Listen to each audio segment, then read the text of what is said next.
Sup everyone, welcome back to another video, and I don't mean to ride Alhaitham any further than I already have. And if you guys have been watching my content, you would know that I was one of the first ones who came out and addressed, well, not one of the first ones, but I was certainly doubting a character of his popularity right from the get-go. And I do think that I have the right to be concerned when it comes to character performance due to the past history of how Hoyoverse tends to just take very popular characters and mess them up, at least temporarily. But Alhaitham is far from that. In fact, I'm willing to go as far as to say as Alhaitham should be the new standard, a new standard to what a good character should be like in Genshin Impact. Everything about him is good. All across the board, there's nothing about this character that really stands out as a glaring issue or as a glaring drawback to another strength of his, if that makes sense, right? A lot of characters who are extremely good on one thing usually suffers in another area, but so far after playing Alhaitham for a couple days now, I don't see that. And I said in my last video, well, technically my first Alhaitham video, was that he seems to be somebody who is above Ayato, but right below the S tier of the past characters, right? And I think that's a good place for most DPS to sit. In fact, I'm going to go as far as to say that he likely power creeps someone like Ayato, although I know the things they do are quite different, but in the state of the game and how we evaluate characters and such, I do believe Alhaitham is now the new golden standard when it comes to a character's performance and functionality and how we should expect them to be like. Let me explain myself. When it comes to Ayato and why I always thought Ayato was the golden standard prior to Alhaitham was his accessibility as well as the amount of utility built into all of his talents, meaning his passive talents, meaning his active talents, his normal attacks, his elemental skill, and his burst skill were all important and integral to his kit and success. The character has great ceiling, meaning that he can reach great heights if you're willing to put in the synergies and the characters to make him do more damage, but at the same time he also has a high-ish floor, meaning that even if you don't put in that much effort and just play him at a bare bones minimum investment state, he's still gonna do decent damage, right? But Alhaitham just takes a cake in all of those criterias, right? Alhaitham's ceiling is higher, his floor is higher because he's a dendro unit, and it even comes to synergies, he doesn't really lose to someone like Ayato. Now, some would argue that Ayato being Hydro when it comes to synergies and versatility should still come out on top, and I don't disagree. If you are somebody who plays a lot of different reactions with a lot of different mix and matches of teams in your game, I do think Ayato is still an incredibly valuable character, especially since he just made his recent rerun, and if people did pick him up, I don't think you're losing out. But in CN, there is a saying where they always say this, like 抽新不抽旧. What does that mean? That means hold for the new, not for the old. If, that's 3 ifs. Your goal is to find the best versions of a certain character archetypes. What does that mean? It basically means like if you like playing hyper carries, if you like playing sustain characters, if you like playing burst DPS, if you like characters who are supports, chances are the newer and the longer the game has time to develop, the more capable developers are going to be, because they're going to realize that players tend to gravitate towards certain strengths of characters, and they're going to try to draw out more of those strengths for newer characters. They're going to have more polished kits. Case in being someone like Ito versus someone like Zhao. I know a lot of people really hate it when I bring this up, but it's an irrefutable fact. They're both hyper carries, but even with now Faruzan, right, Zhao only starts to kind of catch up to what Ito is, and really going forward it's just gonna be the same problem being highlighted more and more, but in a good way. The older characters all have good enough scaling to compete with the new characters in terms of damage. All of this stuff comes from that it just feels better to play these newer characters. And when it comes to feel better, let's talk about Alhaitham again, because bring the topic back. Comparatively, of course, a lot of people are going to say Kaching, right? He feels like Kaching. But you see, yet again, this is the beauty of over 2+ years of development for Genshin Impact and the fruition it has come to, where Alhaitham's kit, well, like I would even say it's inspired by Kaching's kit, is different. And of course, it's a better version of Kaching's kit, right? His elemental skill now plays a much more integral role, not just to his infusion, but also layering additional sustained damage and application on top through his mirrored blades or whatever you call those, right? And of course, adds a nuance to his rotation. It's not as easy as just like, just like E and then auto charge, because that was a huge complaint, right? Like, you guys see where I'm coming from. People were like, Kaching is so boring. You just infuse with elemental skill and the auto charge. Even though there were more combos, people didn't want to think about that. But also, you have to consider that with Kaching, auto charging was an issue because it also hit the enemies away, right? So all these things, HoYoVerse probably had to sit down. It's like, all right, how do we fix all these things? But we like the general framework of the kit.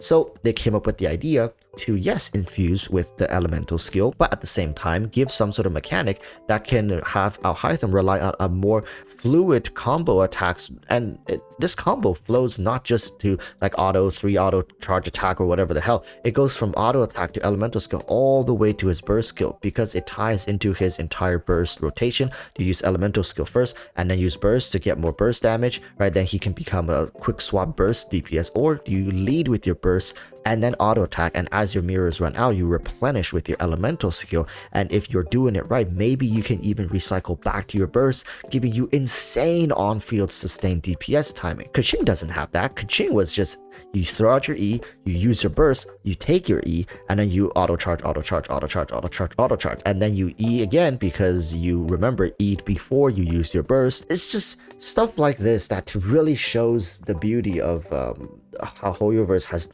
continuously evolved their development teams into. I know I'm like giving a lot of praise, but really it's a character that deserves it.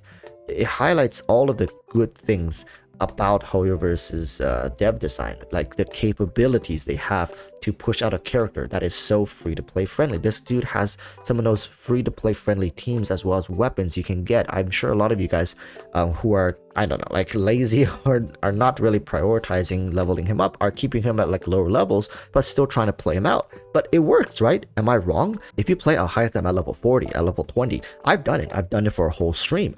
Even playing him at subpar levels with almost no investment, very basic artifacts, because he's a Dendro character, he still works great, right? So for people who are just starting out in the game, or for people who have been playing a couple months, he's still gonna be a great character, especially because his floor is so damn high. All in all, I do think that going forward, Alhaitham will age very well with Dendro. Yes, there will be metas where he really isn't highlighted, because right now currently Dendro isn't an almighty element, and neither should it be, because no single element in this game should be universal, just like how Anemo had its time.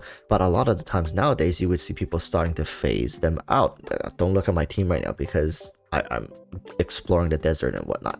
But anyways, what I'm trying to say is that everybody has their spotlight. Right now, Dendro certainly is still in the spotlight, and it likely will be for at least another patch or maybe 2 patches, especially since next patch is Dehya, and like I keep saying, Dehya likely is going to be a burning version character. How that's going to play out, I'm sure most of you guys are already hearing rumors about Dehya, because so have I. From my little seals, they've been whispering in my ears saying, Walrus, oh, oof, you know, like, sometimes you really hate to be right, but in this case you are right. Like, there are some serious issues with Dehya, but nonetheless, with a character like Alhaitham just sitting here nice and pretty, I do think going forward you could choose to skip Dehya if she doesn't turn out to be right, if you already pulled Alhaitham, because he doesn't really need to be played in Burning and Version to be successful. At the same time, if we're comparing Alhaitham to, let's think about it like this. We had the Mondstadt Leo era 1.0 to 2.0, we had the Inazuma era 2.0 to 3.0, right? And now we're in the Sumeru era 3.0 to 4.0, meaning all these characters actually share links to previously designed characters. And I mentioned Alhaitham is very much like Ayato.